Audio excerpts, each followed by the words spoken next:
we still do lack the appreciation for how dangerous our environment is.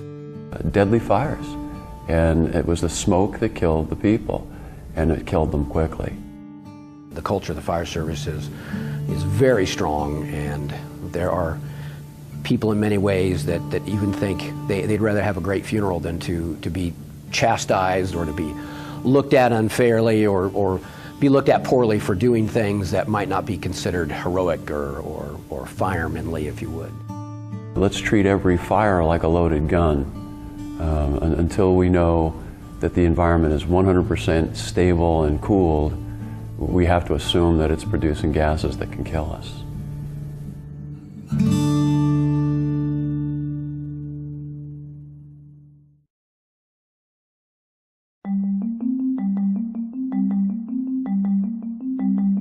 Smoke is everywhere, and the fire service knows it.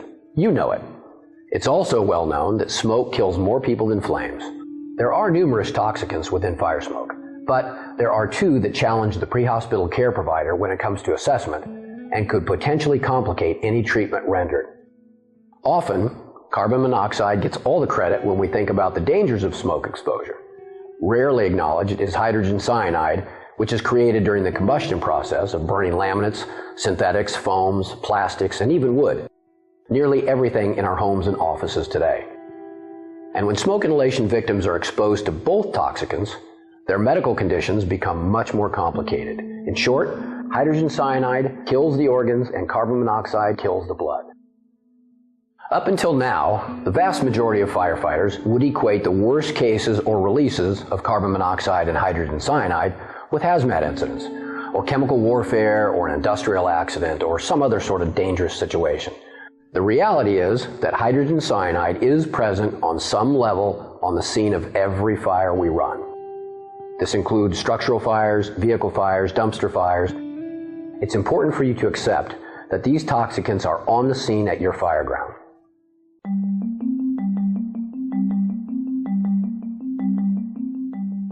We're not utilizing some of the resources that are available, such as air monitoring.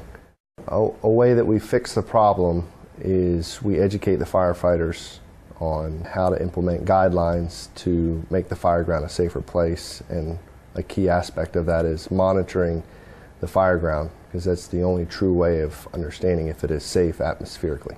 We went out and did some research. We knew this was a problem, and that we had our hazmat unit go out and conduct this research. That way we had a consistent report back, and we wanted to identify a guideline for exposure to hydrogen cyanide. During the study, we were able to capture roughly 40 fires worth of statistics, and we were alarmed to find that we had 75 parts per million on a typical pot on the stove call that was extinguished by the homeowner prior to our arrival. So we had very light smoke conditions throughout the structure, and it really opened our eyes to understand we have to go to all calls now involving smoke, to the little pot on the stove all the way up through the 2-alarm working fires. How many times you go, or we go, to just a little nothing call, and guys are dropping air packs and they're not even going inside with it on their back, let alone wearing the face piece. And those are some of the higher reading calls that we go to. So the question has to be in your mind, how bad can it be? And it means hydrogen cyanide and carbon monoxide. Well, here's some values for you to consider. The IDLH, which means immediately dangerous to life and health value, for CO, carbon monoxide, is 1,200 parts per million. That same value, IDLH, for hydrogen cyanide is 50 parts per million. The REL, or recommended exposure limit for carbon monoxide, is 35 parts per million, and the recommended exposure limit for hydrogen cyanide is 5 parts per million. You'll also see that HCN levels, hydrogen cyanide levels, above 270 parts per million can be fatal in 6 to 8 minutes. When you think about a part per million, think of it this way. Imagine the room you're in right now filled with 1 million golf balls and pick out 5 of those. That's a very small amount. And when you look at these two values, you're seeing them at fairly low levels. 5 parts per million as a recommended exposure limit for cyanide. That's not very much. Think about toxicity this way. It's not how much I can take, it's how little will kill me. or hurt me. The Fire Smoke Coalition holds educational smoke symposiums around the globe in order to inform firefighters about the dangers of smoke exposure and how to protect themselves. Live burn training is often a component of these symposiums, during which firefighters have the opportunity to use HCN and CO gas meters to measure levels of each toxicant at various locations throughout the cycle of a fire. Controlled burns are conducted with various materials and objects found in homes and office buildings. Firefighters who are new to air metering and detection have the opportunity to see firsthand the levels of HCN and CO which are produced, often with surprising results. You know, this is the type of environment that, typically, we could go, would have gone in without air packs and all, and, even reading with the monitor, I still had 7.5 parts per million of hydrogen cyanide. This is at the Cobb County Burn Building where they're just burning wood and straw. Basic materials. It's basic materials. And this is our reading for the HCN levels that have already reached in excess of 34, 35.